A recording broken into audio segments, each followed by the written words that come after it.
Караңыздар, азыркы учурда жер бетинде Алла үчүн сүйкүмдүү амалдардын бири бул эки жаштын баш кошуусу.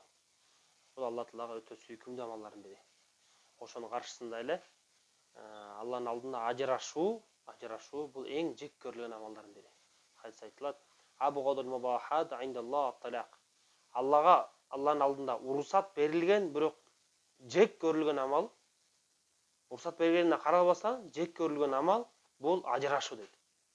Анткени башка хадис айтылат: эки жаш ажырашкан учурда, эки мусулман ажырашкан учурда Алланын аршы титирейт дейт. Алланын аршы титирейт. Эми шайтан болсо ошол учурда сүйүнөт ал. Эки мусулман баш кошсо ал өзү башын тытып чачынтат.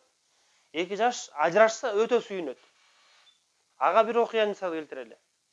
Шайтан өзүнүн балдарын күнүнө кечинде алдына тизип алып, алардан эмне иш кылган тууралуу бир сире отчет алат.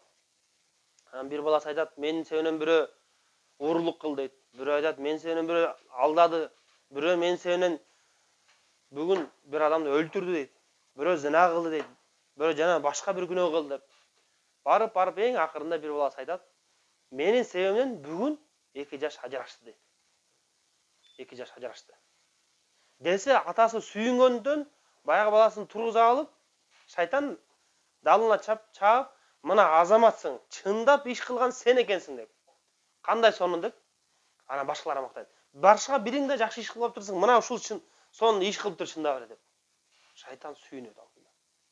Бирок тилекке каршы урматтуу туугандар, ошо шайтанга көмөкчү болуп, Алланын аршын тите турган амалды биз азыркы күндө адамдар кылып атат. Ошого көмөкчү болуп жардам берип атат.